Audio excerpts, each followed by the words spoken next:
behalf of the Vice-Chancellor and Principal, Professor Nanu Poku, it gives me great pleasure to welcome you to Professor Debbie Ellis's inaugural lecture. Professor Poku conveys his heartiest congratulations and best wishes to Professor Ellis. Inaugural lectures form part of the university's public lecture series and may only be presented by recently appointed full professors in academic schools and centers. Inaugural lectures present an opportunity to showcase the exciting and groundbreaking research and teaching being carried out by professors at our university. Each lecture represents a significant milestone in an academic's career and officially recognizes their promotion or appointment to full professorship. Moreover, the lectures are an ideal opportunity for new professors to introduce themselves and present to their academic peers, students, and research collaborators an overview of their specialist contribution to their field. Inaugural lectures are also a platform for celebrating a professor's academic achievements with their family, friends, mentors, and colleagues. I would also like to acknowledge the following guests who have joined us this afternoon: members of council, members of the executive management, members of Senate, our inaugurant this afternoon, Professor Debbie Ellis, family and friends of Professor Ellis, academics and professional services staff, students, alumni, and distinguished guests of the University of KwaZulu-Natal. I also wish to extend a warm and special welcome to our guests from universities and organizations in South Africa, from the African continent, and across the globe. Distinguished guests, it is my pleasure to introduce the Dean of the School of Management, Information Technology and Governance, Professor Stephen Matula, who will now formally introduce our inaugurant, Professor Debbie Ellis. Thank you, Professor Matula. Thank you very much, Managai. Ladies and gentlemen, it is my privilege now to introduce to you the inaugurant, Professor Debbie Ellis. Professor Ellis is a full professor in the discipline of marketing and supply chain management in the School of Management, Information Technology and Governance in the College of Law and Management Studies at the University of KwaZulu-Natal. Professor Ellis received her Bachelor of Business Science and Masters of Business Science degrees in 1989 and 1996, respectively, from the University of Cape Town, South Africa. She obtained a PhD degree in 2016 from the Royal Institute of Technology in Sweden. She and her fellow PhD candidate were awarded the Jane K. Fenyo Best Paper Award for the Student Research at the Academy of Marketing Science World Congress in Montreal, California, USA in May 2013, based on research work done during this program.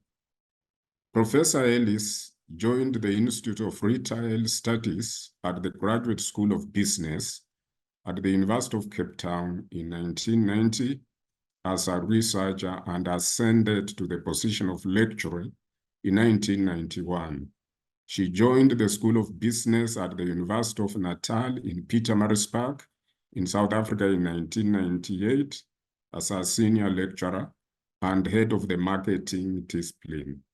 In 2001, she was promoted to the position of associate professor. She was an associate professor in the School of Management, Information Technology and Governance at the University of KwaZulu-Natal from 2004 until 2023, when she was promoted to full professor. Professor Ellis has been instrumental in the continuous development of the marketing curriculum in the University of Natal and KwaZulu-Natal with the most recent development being the introduction of social marketing into the third-year marketing syllabus. This content is important for ensuring a more socially responsible citizen and workforce. Professor Ellis mentored on the University of Natal and University of KwaZulu-Natal Equity Acceleration Mentorship Programs. She has participated in numerous University of KwaZulu-Natal committees and teams at the discipline, school, and university level, including teaching and learning, ethics, employee and postdoc selection, research and higher degrees, PhD and master's proposal review, discipline template reviews, internationalization strategy, students exchange, conference organizing, strategic planning and institutional audit committees. She has performed the roles of discipline coordinator, program director, self-funded programs coordinator, and committee chair.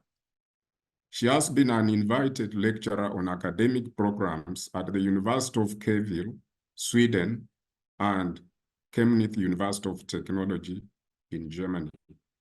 Professor Ellis has successfully completed the supervision of 2 doctoral and 26 Masters of Commerce students, as well as that 2 Masters of Business Administration and 17 postdoc, diploma, and 121 honors students.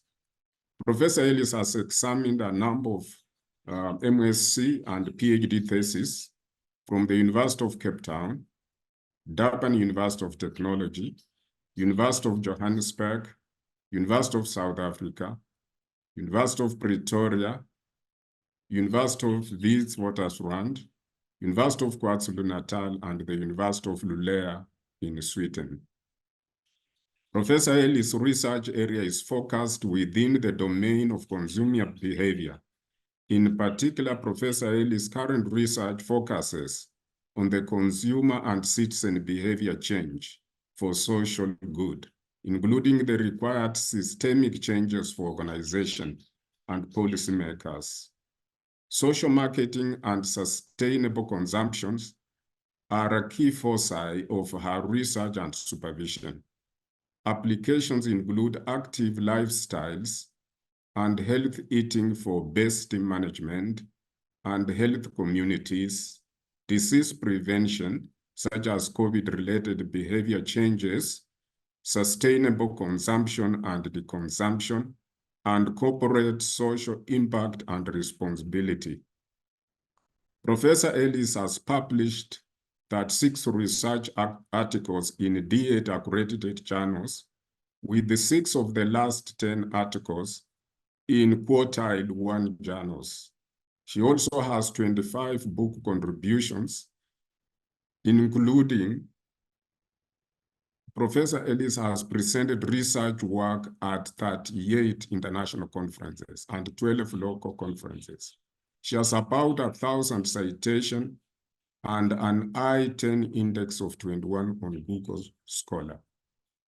She is a member of the editorial boards of the Journals of Marketing, Education, and Wine Research, the International Journals of Wine and Business Research, and Responsible Management Education, as well as the Retail and Marketing Review and Health Marketing Quarterly.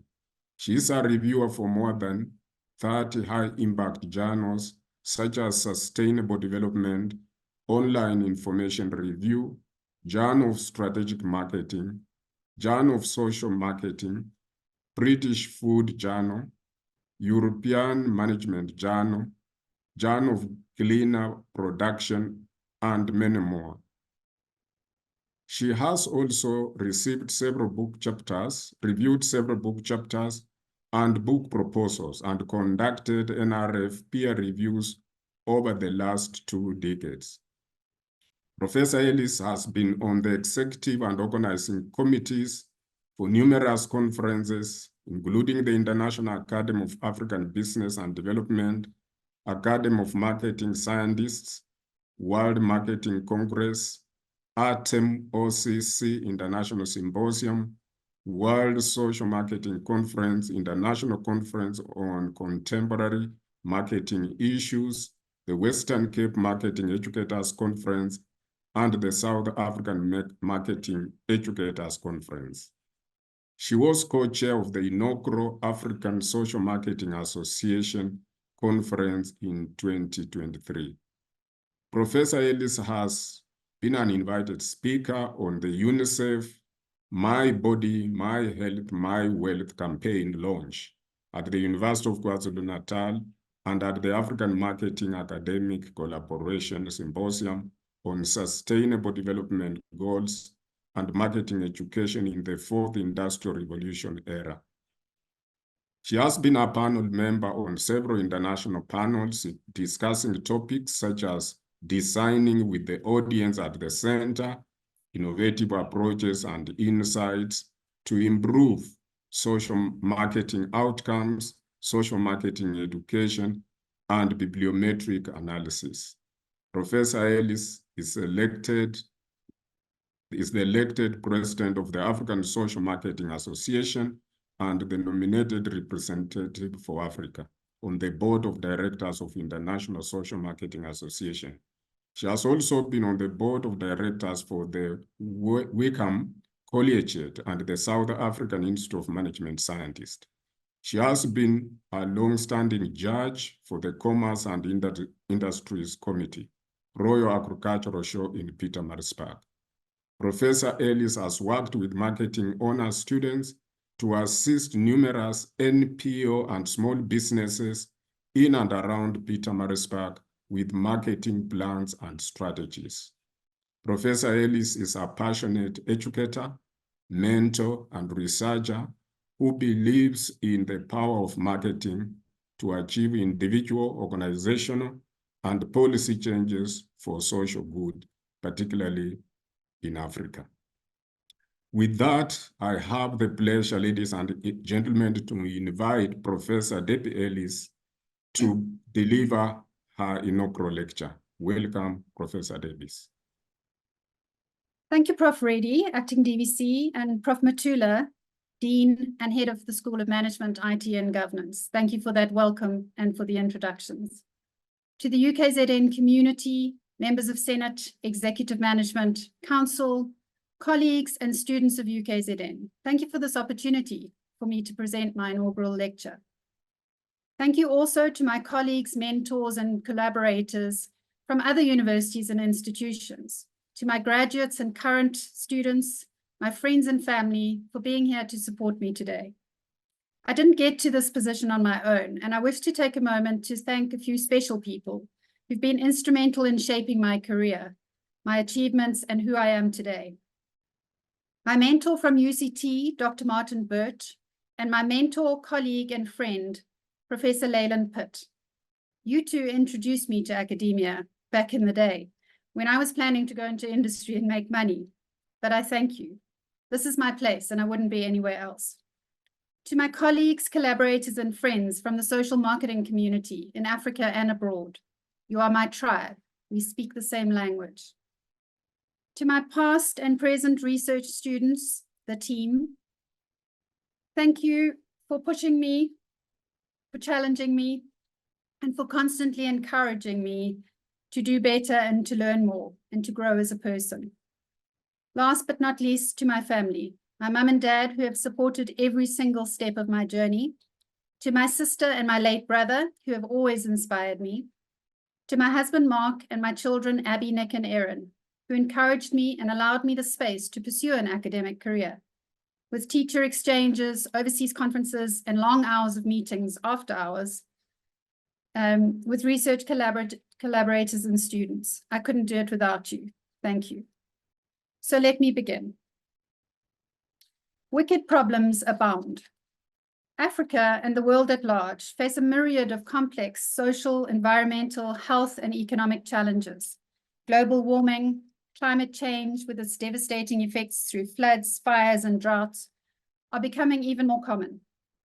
Pollution of our air, land, and water increases unabated. The World Wildlife Foundation states that 830 million people go hungry, while at the same time, 40% of all food that is produced is wasted. Food insecurity is a growing phenomenon. The World Health Organization reports that 2.8 million people die per day as a result of being obese or overweight. This is likely to grow as the proportion of children with obesity grows steadily. These are just a few of the wicked problems the world faces. Add to them gender-based violence, education inequality, declining natural resources, voter apathy, cultural intolerance, etc., etc. And we seem to face insurmountable challenges. But we all know this. We're all being challenged in addressing these issues within our respective academic disciplines. As institutions of higher learning, I believe we have a duty to produce global citizens who not only take personal responsibility, but who develop innovative solutions within their respective disciplines to address these challenges. Marketing as a discipline is no exception, and this presentation discusses how marketing can develop socially responsible citizens, managers, and organizations of the future. As I sit here today, I wear two hats that are increasingly intertwined. Within the UKZN and academic community generally, I am a marketing professor, a teacher, a supervisor, a researcher, a mentor, and an examiner. But I am also the president of the African Social Marketing Association, a voluntary role, which I am extremely passionate about. The African Social Marketing Association is a community of practitioners and academics in Africa, enthusiastic and passionate about social marketing and social and behavior change and influence to address the numerous social challenges that we face in Africa and that as Africans we face. Our focus is on influencing behaviors for social good. Both these roles influence my perspectives as well as my plans for my contributions as a professor. The presentation introduces an emergent subdiscipline of marketing, social marketing, and it discusses its role as a component of marketing curricula in addressing sustainability and social responsibility. While some of the earliest social marketing interventions were implemented in Africa as an academic component of marketing curricula, African marketing education has actually been slow to develop. One of my primary aims as a newly appointed professor is to change this. In doing so, there are a great number of opportunities for multidisciplinary, community-engaged research and teaching, addressing both the wicked problems and UKZN's strategic goals. The link between marketing and addressing both those wicked problems and UKZN's strategic goals is through the concepts of sustainability and social responsibility. So let's look briefly at those concepts as a backdrop to social marketing. I'm sure we are all aware sustainability is a concept that contains three pillars or spheres: social, environmental, and economic. This infographic shows some of the activities that are possible within each of these spheres. For example, with regards to the environmental sustainability on the right-hand side, we can reduce our carbon footprints as countries, organizations, and individuals. We can protect natural habitats and species. We can minimize waste and pollution, or switch to using renewable resources, to name a few. In terms of social sustainability at the bottom, we can promote sustainable communities, ensure equitable and future-forward education for all, ensure equal opportunities, foster social cohesion and protection for all, and practice fair trade. At the nexus of those two spheres, environmental and social, are conservation laws and policies, environmental justice and retribution, and global stewardship. In the economic sustainability sphere on the left, we can implement cost-saving ideas, create new jobs through innovative and green technologies, maintain efficient and effective demand and supply chains, and empower citizens to be self-sufficient. At the nexus of economic and social domains are business ethics, fair trade, and workers' rights. And at the nexus of economic and environmental domains, we have energy-efficient renewable fuels, subsidies and incentives, and green technology investments. The goals and plans for action for achieving global sustainability are captured in the UN's Sustainable Development Goals. We are most likely all familiar with the 17 SDGs. They cover the three pillars of sustainability just discussed: Our country, along with most countries in the world, agreed to meet these goals by 2030. Unfortunately, progress has been slow, not just in Africa. But particularly on the environmental front, time is running out and multiple level actions are needed. As these are most likely familiar concepts to you, I won't dwell on them any further. But whose responsibility is sustainability? We've seen much focus placed on the role of governments, signing treaties, committing to global reduction goals, such as the Paris Agreement to combat climate change.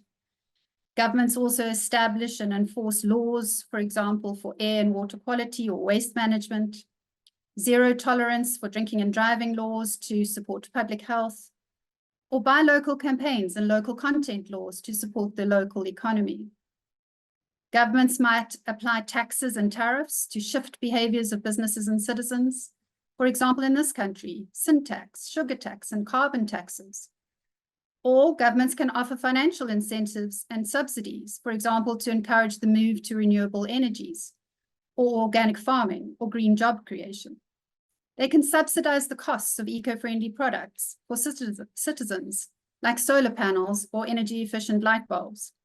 They can set standards and codes for green building practices, energy-efficient construction, and smart cities. They can invest in public transport and efficient transport infrastructure to reduce the reliance on individual and business vehicles. And they can invest in institutions, departments, and programs that support sustainability across the various pillars. This list is obviously not exhaustive, but the role is definitely clear. Organizations also have a role to play in sustainability, whether they are for-profit organizations, not-for-profit, non-governmental organizations. The growing importance and implementation of principles and practices of corporate social responsibility, CSR, corporate social impact, CSI, or environmental, social, and governance, ESG, performance measures, scorecards, etc. All of these are evidence of the extent to which corporate sustainability is important.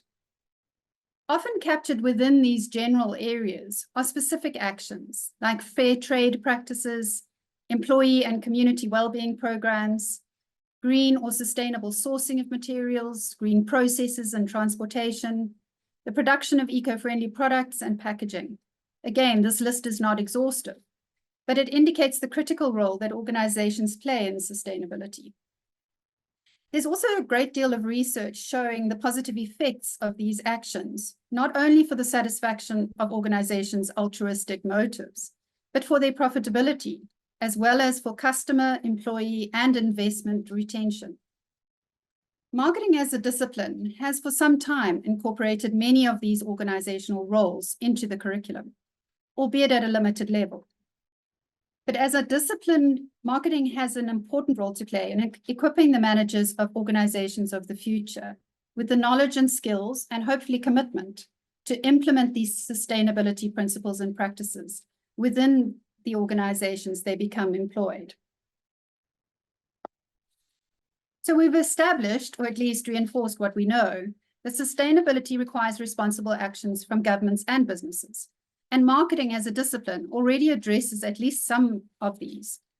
But what about citizen responsibility? As citizens, we also have a role to play in social, environmental, and economic sustainability.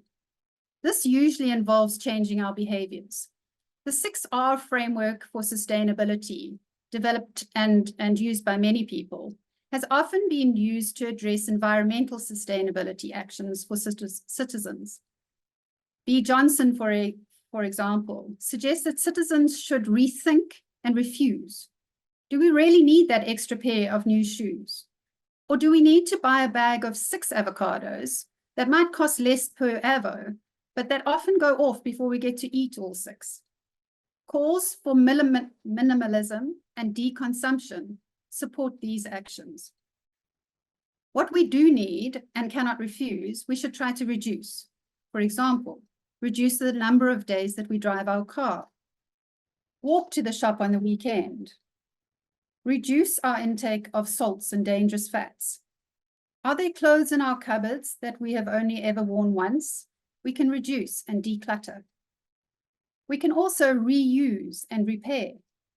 The current throwaway culture leads to massive waste and pollution. We should shift from buying packets in supermarkets to using renewable carry bags. Secondhand cars, clothes, appliances, and furniture all contribute to the circular economy where products are reused. When last did you repair a sock? We can also repurpose instead of throwing away. For example, cans and jars can become containers and vases. Old gumboots can become planters for our plants. Old clothes can be repurposed into bags, tires into retaining walls. Recycling has long been a citizen action, and a growing number of consumers in South Africa have been found in our research to recycle paper, plastics, glass, and even electronic goods. And they seek out products using recyclable materials and packaging, or whose packaging is recyclable. The final R in the 6R framework is ROT, organic materials that cannot be refused, reduced, reused, or recycled, should be composted. Food thrown into dustbins ends up in landfills and does not decompose properly. It releases methane gas, adding to the climate change problems. Whereas composted food waste, forms a nutrient-rich addition to soils, which assists in home gardens and food lots. These examples have related specifically to environmental sustainability, but citizens can also keep themselves healthy by eating healthily, by exercising. They can prevent injuries and adhere to health protocols like vaccines, testing, and medication regimes. They can conserve resources, take a shower, not a bath. They can conserve electricity, switching off the lights, and they can protect natural resources. They can also protect each other through preventing racism, inequality, gender-based violence, discrimination, etc. And they can encourage social cohesion and engagement. So sustainability is all stakeholders' social responsibility. Educating these various stakeholders for sustainability and social responsibility requires a multidisciplinary approach, I admit. But marketing has a definite role to play through the addition of the sub-discipline of social marketing. Social marketing is a key element in marketing education, I believe, which addresses sustainability and social responsibility. Social marketing, according to Lee and Kotler in 2020, uses a systematic planning process that applies traditional marketing principles and techniques to influence citizen behavior change that will benefit society as well as the individual. Professor Jeff French adds that social marketing is a multidisciplinary, multi-theory, cross-sectoral field of research and intervention for the purpose of social transformation. While a component of marketing education programs, as a component of marketing education programs, social marketing is relatively new in Africa. Applications of social marketing are evident in our daily lives and have been implemented on the African continent for decades. The next section of this presentation looks at some of those applications, which I'm sure many of you are actually familiar with. So the typical applications of social marketing include improving health, preventing injuries, protecting the environment, engaging community, and enhancing citizen well-being. Let's look at some examples. So for improving health, here I have used a particular example of the South African National Blood Service Program, which aims to increase blood donation. People have routine procedures as well as are involved in accidents, and they often need blood. If we look at the advert in the top right, it emphasizes that donating blood saves lives. I'm not sure if you can see that clearly, but the blood bag in this image acts as an airbag and thus saves the young woman's life, as a blood donation would do for someone who is in critical need of blood. In the bottom left-hand corner, you will see the message is different. It moves from a fear appeal to an appeal to one's need to do good and to be a hero. But it isn't just about advertising in social marketing. The SANBIZ SANBIZ also needs to make donating easy. And so in the bottom right-hand corner, you will see that they have mobile clinics that go to schools, universities, and neighborhoods to make that donation easier. Social marketing applied to health is probably the oldest application and has often been developed through the public health domain and the social and behavior change discipline. Social marketing has applied in addressing many other health issues. For example, social marketing campaigns to encourage healthy eating and lifestyles, encourage parents to have their children vaccinated, for example, against polio, encourage citizens to have health checks, for example, breast and prostate cancer checks, or disease prevention behaviors, such as the hygiene and distance behaviors that we were asked to perform to prevent the spread of COVID-19. The second application is to prevent injuries. This example of a social marketing campaign is aimed at encouraging seatbelt use. The social marketing program could also have involved lobbying government for laws, such as we have in South Africa, and stricter fines for non-compliance. Other applications of social marketing for injury prevention could include anti-drinking and driving programs, infrastructure changes, such as the numerous speed bumps we have in Pietermaritzburg these days that ensure speed compliance, or the development of cycle tracks to prevent road accidents for cyclists, or programs to encourage seatbelt use for babies and young children, or life jacket usage for boating, or even gun controls. It's interesting that with these applications to prevent injuries, social marketing campaigns have often been successful in combining government laws, fines, and infrastructure changes with the downstream communication aimed at citizens. This shows both the stick and carrot approach. The third application is for protecting the environment and its natural inhabitants. This category has also seen a great many applications. Examples include conservation of resources like water.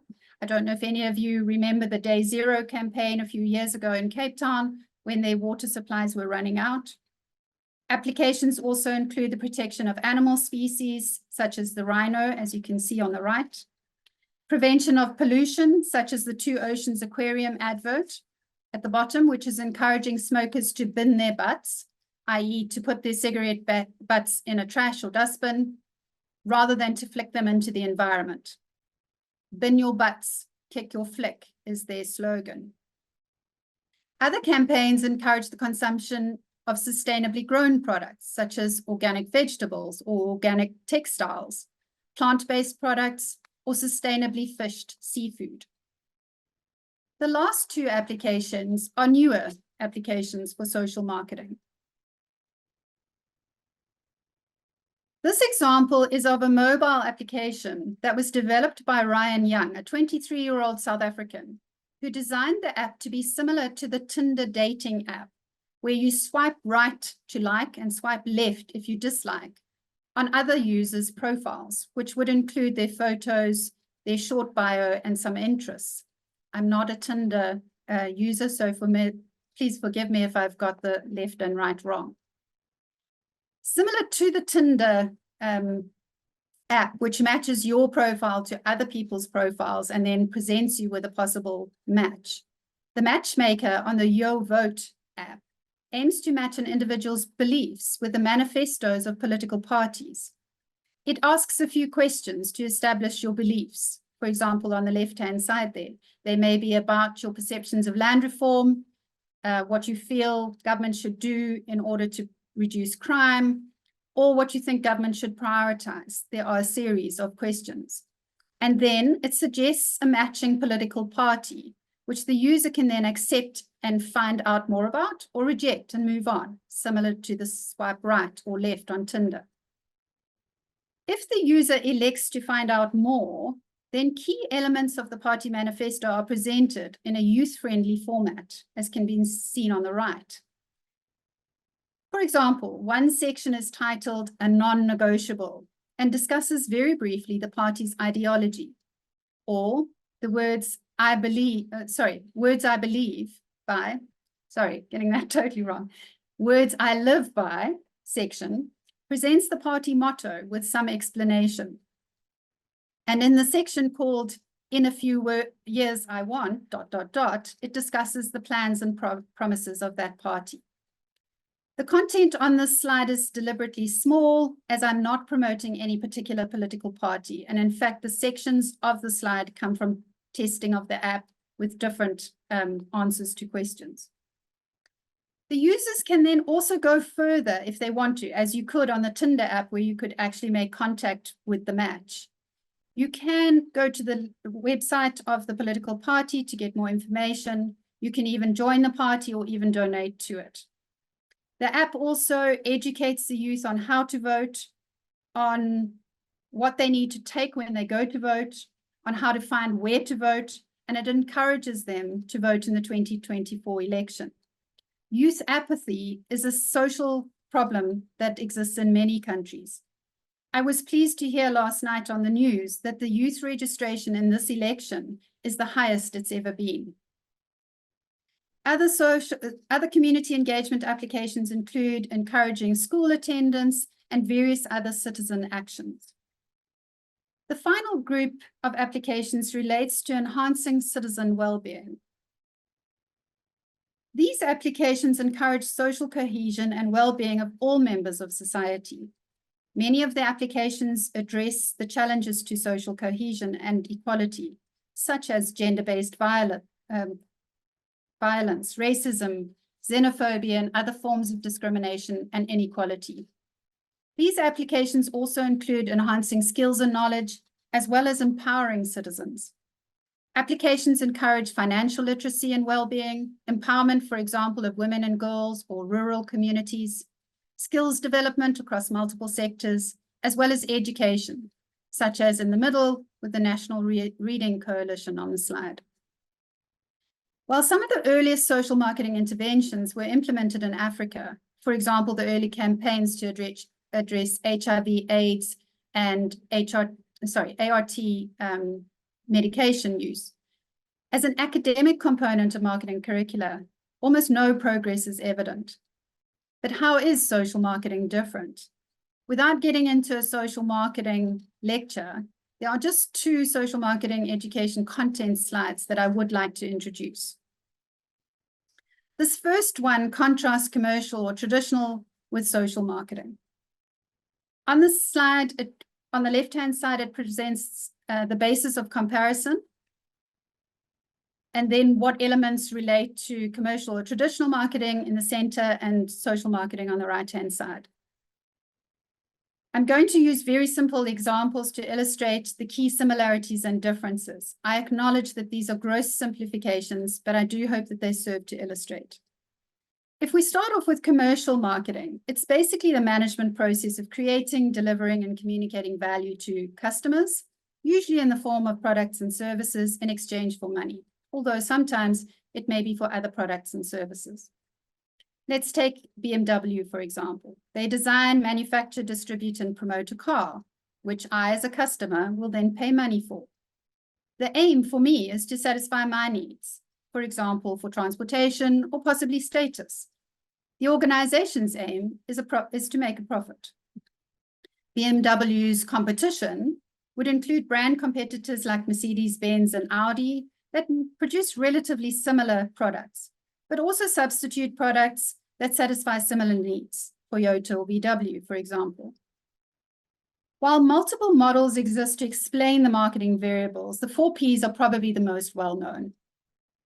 So in this case, the product is the car and its features, and possibly some service elements such as guarantees and service plans.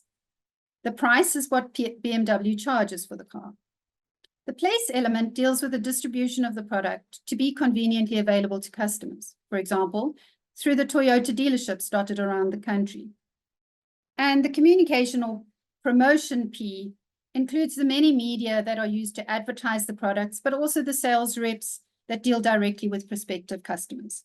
This is a gross simplification, but it should serve to indicate how social marketing is similar, but also different, and thus requires a different segment of the curriculum. So if we look at the South African National Blood Bank Service example that I mentioned earlier, when we're involved in accidents or have medical operations, we invariably need blood, in most cases the same type as our own.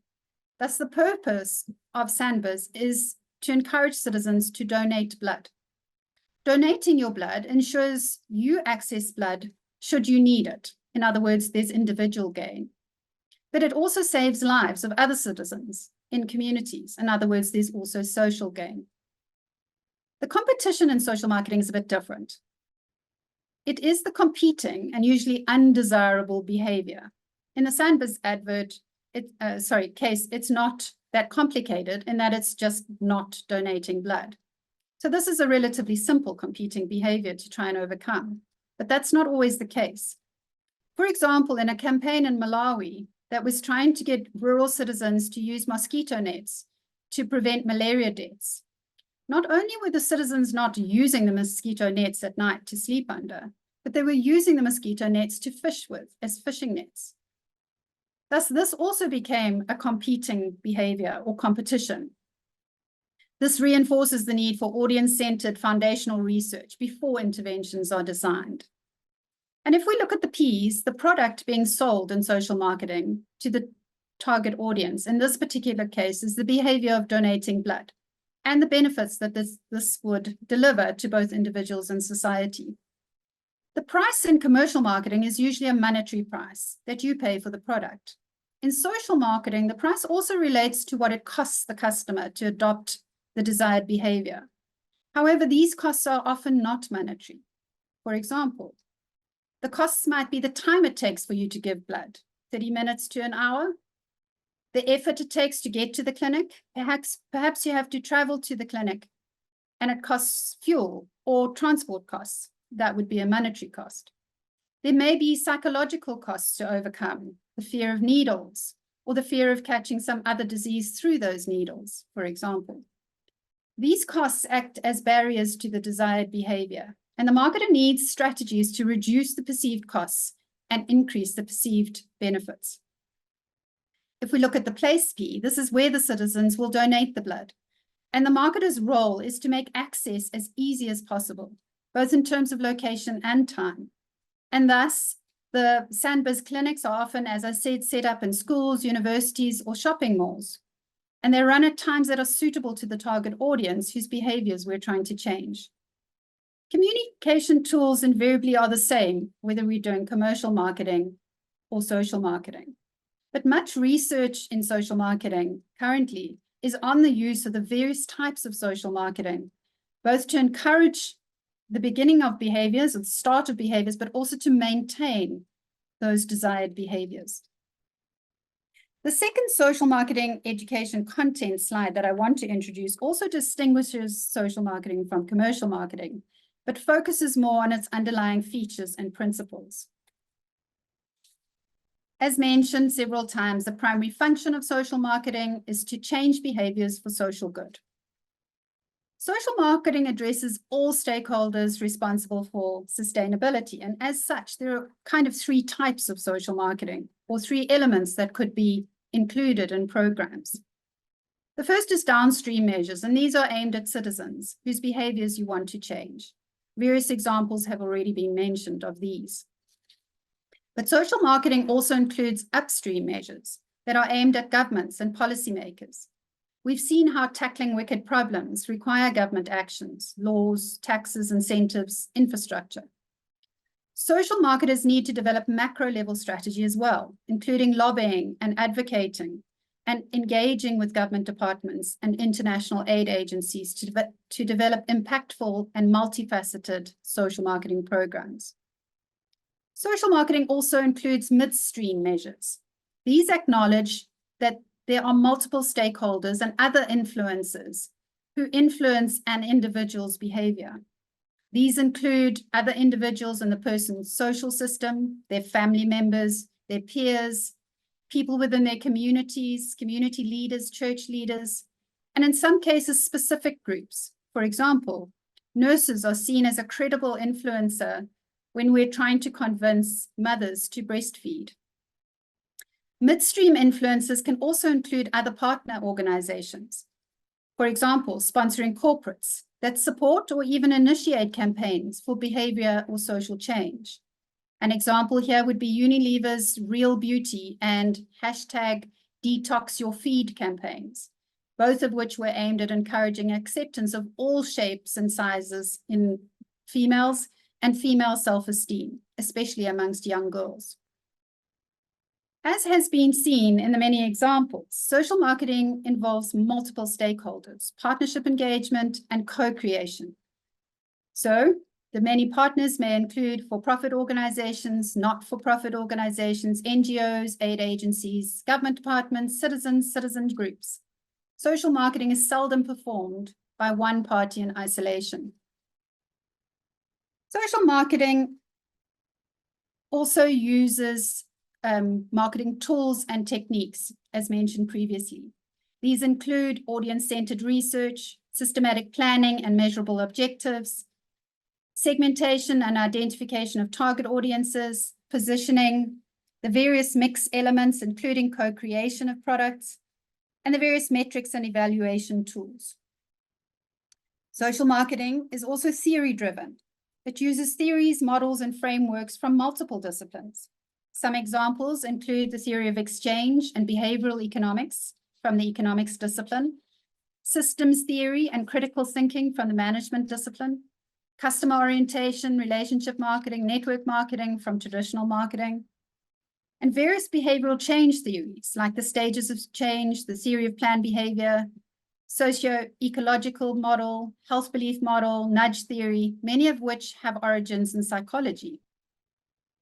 And finally, social marketing is evidence, data, and insight informed. Citizen-focused foundational research precedes social marketing planning, and pre-testing, post-evaluation, impact assessment, and reflection after the initiative are all critical components of social marketing. And they emphasize the important role that research plays in social marketing. I've aimed in this presentation to show you how the addition of social marketing into our marketing curriculum can help develop socially responsible citizens, managers, and organizations for a better future. I hope that I've presented a convincing argument of the importance of this sub-discipline of marketing. My final aim and section of this presentation is to discuss my goals and progress made in expanding the field of social marketing and social marketing education and research in Africa. My first goal is curriculum development, growing the sub-discipline of social marketing within the marketing curricula in Africa.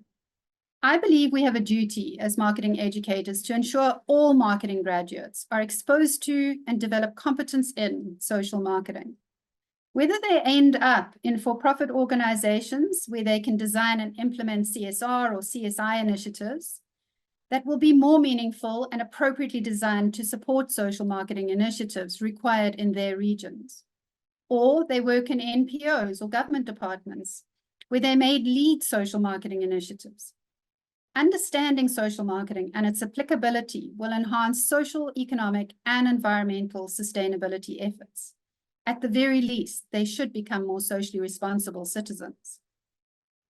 Education in social marketing in other parts of the world is not new. In fact, last year marked 50 years of the social marketing discipline. Many esteemed professors have taught, researched, and published in social marketing. And social marketing has been incorporated into existing marketing modules, been developed into standalone courses, and even developed into entire programs in some universities across the world. However, in a study that was published last year by Liz Foote and colleagues titled Social Marketing Academic Course Offerings and Trends as a Discipline Marks its 50 years, they state that we found a striking disparity between the formal education opportunities in social marketing between the global North and the global South.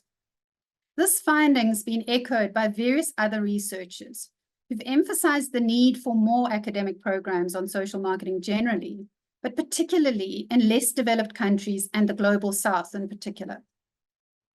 Despite the vast amount of social marketing actually practiced on the African continent, there are very few academic programs, nor is there much reflection on and documentation of the evidence associated with these practices to develop knowledge of social marketing in Africa. Many initiatives involve partners from Africa, but invariably they bring in experts from the global North. And the evidence-based knowledge development in Africa is extremely limited. There's a great opportunity for us to develop curriculum for social marketing in Africa, but also to research, document, and develop theory in Africa to expand the social marketing field as a whole. Thus, my first goal is to develop curriculum. In pursuit of this goal, I have so far managed to bring in a social marketing component to the special topics and marketing third-year module on the BCom degree at UKZN. This is a core module for all students majoring in marketing. The global social marketing community has been extremely supportive, encouraging, and generous with help on this content and in the delivery process development. Through the African Social Marketing Association, I've also been fortunate to have access to a network of people involved in social marketing and behavior change initiatives in Africa. And they have aided me as guest speakers and live case presenters on the course, enhancing the learning for the students.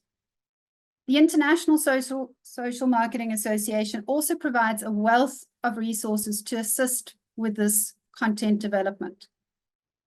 This is a start towards goal 1, at least for UKZN for now. I believe it provides our program with a good differentiator. I've also had the opportunity to present at the African Marketing Academic Collaboration, which draws together marketing academics from across the continent. And I spoke to them about social marketing and its importance in marketing education. As a result of that talk, I have had several discussions with marketing academics across the continent, wishing to develop similar content in their universities. And these discussions are ongoing. I've also been on a panel at the World Social Marketing Conference last year, where we discussed social marketing education as a topic. Thus, both the actual development of social marketing courses as content, as well as the promotion of social marketing education, are key activities that I have initiated, but have lots to do on as I go forward. My second goal is research and to encourage research in social marketing in Africa. As has been seen, social marketing has application across many social challenges. My particular research and supervision foci within the social marketing discipline have been in relation mostly to environmental and health challenges, with publications related to various types of sustainable consumption, unhealthy eating, COVID-19 related behaviors, as well as green or sustainability marketing from a corporate social marketing perspective.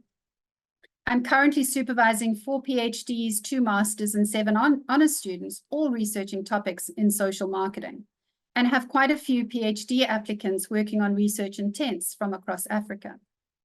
I believe passionately in mentoring and developing the students I supervise, not just as researchers, but also as important members of the social marketing community, who in turn will foster and develop a passion for impactful research that addresses the challenges we face on the continent. I'm also involved in collaboration discussions with international and local colleagues in the area of sustainable fashion and fashion consumption, an exciting new field for me. My third goal is somewhat related to research, and that is to document, reflect on, and build evidence-based learning and theory on social marketing in Africa. As mentioned, much social marketing work is being done in Africa, but very little of it is actually documented outside of the stakeholder organizations. Both the African Social Marketing Association and the International Social Marketing Association, on whose boards of directors I sit, now have subcommittees developing cases that can be used to enhance social marketing courses, but also document and learn from this work in terms of the implications for social marketing theory development. I'm on the review and development teams for cases in both these associations. Our starting point in the International Social Marketing Association subcommittee has been to draw up a template and checklist for evaluating cases, which ensures quality in terms of pedagogical usefulness of the cases, but also linkages to social marketing principles. This document can also assist others in writing up their social marketing work. A categorization of the cases by region and topic, for example, you'll be able to search for malaria control or voter apathy in Africa or South Africa, is being developed by the International Social Marketing Association team, and will assist both practitioners and academics to access relevant cases for their situation. In time, this will also provide us with a basis for research, reflexivity, and evidence-based theory development. Related to both goals 2 and 3, the African Social Marketing Association hosted, and I co-chaired, our inaugural conference last year, which covered a wide range of research studies and practitioner cases, addressing challenges as diverse as food insecurity, corruption, equality, youth alcohol consumption, and even wild meat consumption. Theory development, research techniques, and interdisciplinary and cross-sectoral actions were key themes. The conference offered an invaluable opportunity to reflect on what we have learned, as well as to explore what we haven't, and to craft effective, efficient, ethical, and locally relevant social marketing and social and behavior change programs that meet the specific needs and conditions of our continent. It thus aids in the process of documenting and reflecting on the work done to develop social marketing theory in Africa. This conference also helps to address my fourth goal, to build and strengthen the social marketing community in Africa. AFSMAC 2023 brought together 165 delegates who hailed from 16 African countries. We also had 34% of our delegates from outside of Africa, ensuring good North-South discussions and sharing. The conference theme was "The Future is Fusion," and many delegates at the conference commented on how we successfully brought together academics and practitioners from social marketing and SBC communities. SBC is a related discipline, social and behavior change, with origins in public health, but whose aims have the same aims as us in social marketing. Participants in the conference included academics, students, practitioners, and public sector representatives who shared perspectives and proposed possible solutions to address the many different social, environmental, and economic wicked problems we face. We're planning our next one for 2025. I'm proud to have been one of the founding team to start the African Social Marketing Association, which now has a board of directors from 9 African countries, a membership of over 500 members from across the continent, and is in the process of formally registering as an NPO, most likely in South Africa.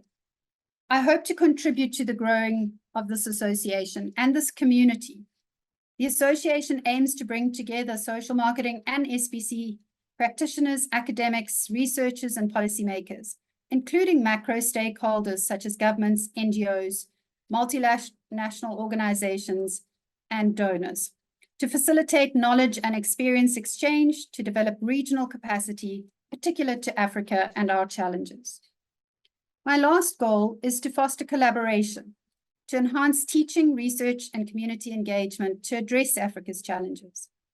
I believe that it's only by collaborating between researchers, practitioners, and policy developers, and across multiple discipline perspectives, that we can truly make an impact on some of the world's wicked problems.